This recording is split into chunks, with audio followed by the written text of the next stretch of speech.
Hi, it's Wayne from howtofish.com.au.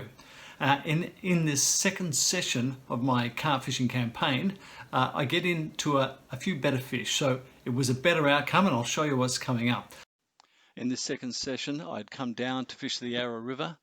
The water was looking okay, but the weather had been up and down. It had been sunny, like now, it had been cloudy, and there was a chance of rain.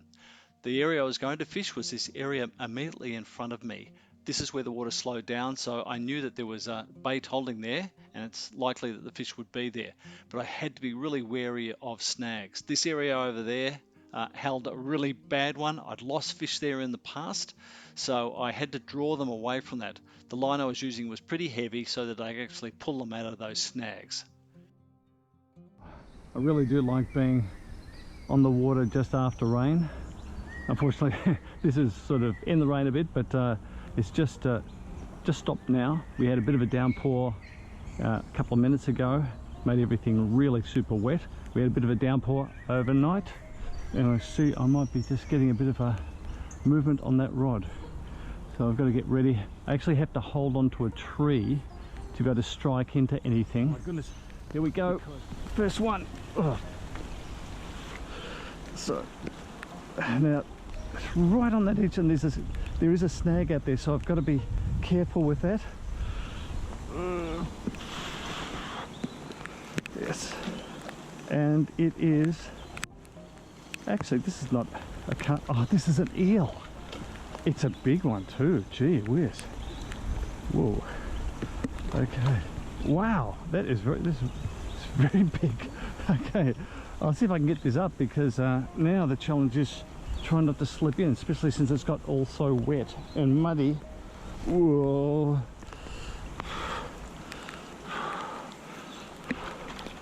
Wow, this is finding hard. This is big. Oh yeah, have a look at that. Wow, very big, very big. Oh, well, I'll see if I can pull it up, show you what I've got here under the trees. Oops. Oh goodness, here we go. This is quite a big animal. Here we go. Look at the size of that.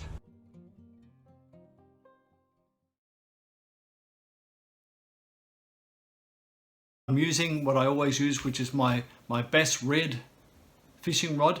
It's a spin rod, but what happens is it has two top sections, and one's a medium size, one's medium, and one's medium heavy. I use the heavier gear this time round because the fish were bigger and there's a lot of snags in there, so I was using heavier line. The line I was using was 6 kilo, and you need it that strong. Certainly if you have to pull them out of snags, if you have to pull them away from branches and things, and if you're fighting against the current. So it did work well. The rig that I'm using is a running sinker. Okay, pretty standard, nothing different there. Runs down to a line stop, size 8 hook on this one, and I like the smaller hooks. This is a relatively fine gauge. It's chemically sharpened. It goes in and it sticks in, that's for sure. But the little difference I've got here is another little line stop. Now that line stop is movable, but it sticks to the line quite heavily, so it's reasonably hard to move. The reason I've got for that, I want the fish to have a little bit of play. So when it's in the water, what they can do is they can pull against that sinker, and they don't feel too much resistance. But what happens, what I've been finding is they weren't actually hooking themselves. So what I did is I put a second stop on there. So what happens is when they're pulling and the sinker gets to that point, it stops. That's when the hook goes hard into the mouth. And I found I got a better hookup doing it. Took a little while to get the hook out of the eel's mouth and return it to the water. By that time I was into another fish, but the trouble is it had been pulling on the line for a little while, so it had played itself a bit and managed to get into some of the snags. Okay. Oh. Just as it started to rain. Whoa, there's a snag right down there. Ah, lost him. Wow. Boy, was he strong.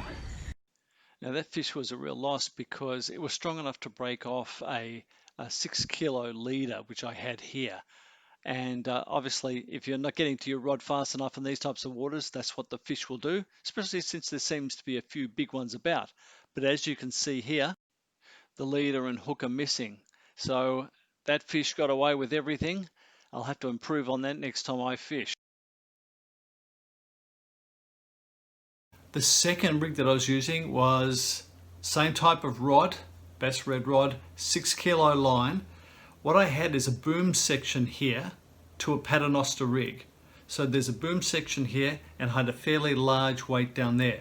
First off, the boom section was on a little type of swivel, so it could actually rotate round.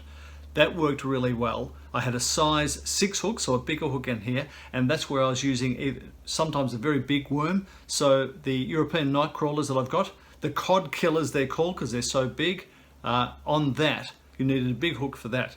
The other thing was that I had very large weight. That's a 60-gram weight there. The reason for that, and it's on a swivel, a snap swivel holding it there, I would mold the burley around that. So what I did is I used my bite hard burley. I added a little bit of strawberry crystals to it, strawberry jelly crystals. That made it very stiff and sticky. I then squeezed that on, and that big ball there was sitting there attracting the fish, and the bait was right next to it in the water. So typically what would happen is that this would fall down in the water, the stream of water, because I was fishing in a river, the current would push it away, it would land down very close to where the burley was. And that's why I had that set up. That worked very, very well.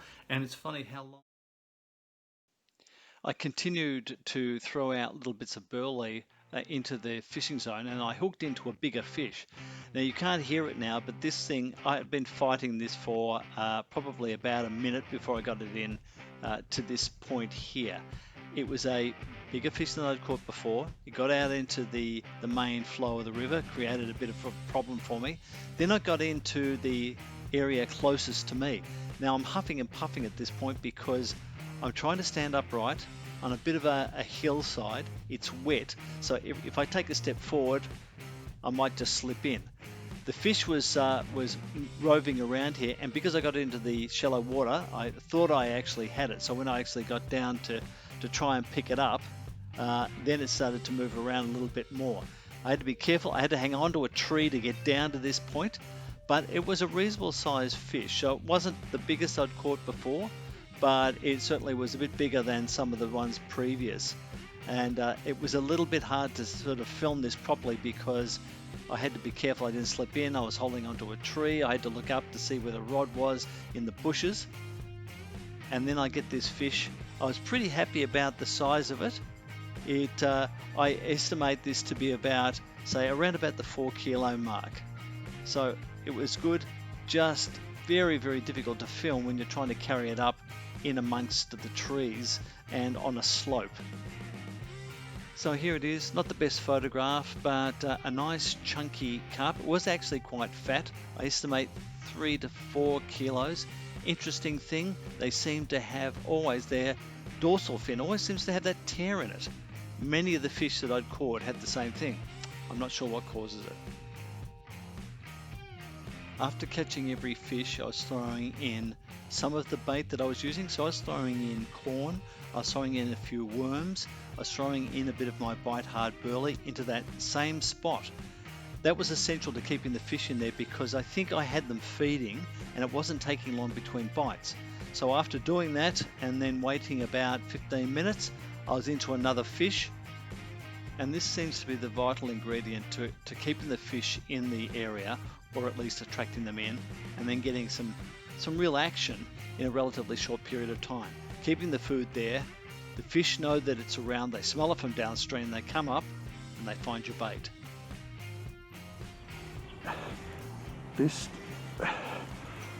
And you don't get much warning.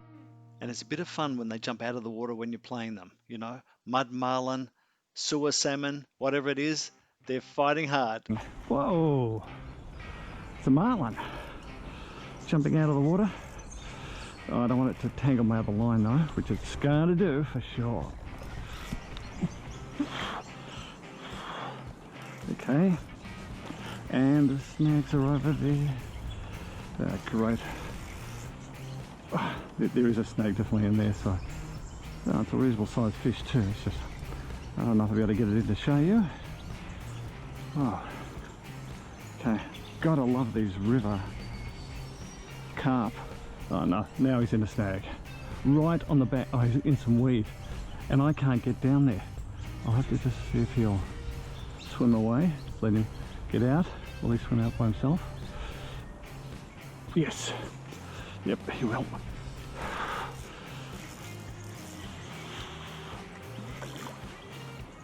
Okay. Oh, whoops. I'm trying to put it around my other rod. Got him in there close. Okay, I think I've pretty much got him. Just get my footing right before... Ugh. I don't want him to go around the corner. Oh, there's snags everywhere there. Well, you can see him. Oh no. Oh, how am I going to get out of this? Oh, he's well and truly caught up in that tree now. After quite a bit of manoeuvring, I got it out of the branch and to the bank, but I was surprised it wasn't as big as I thought. I estimated it was about 4 kilos, but like all river carp, it uses the current to create as much resistance as possible, and the fish feel so much bigger than they really are. But that's what really makes it fun to catch these fish.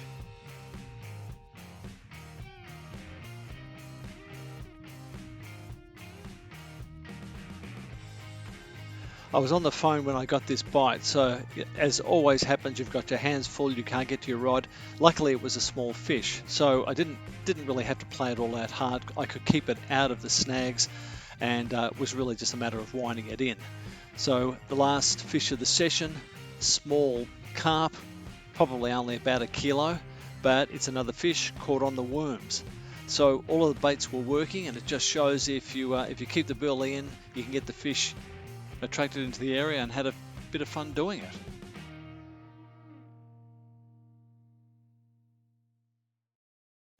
So if you've enjoyed the video, please give us a thumbs up and subscribe.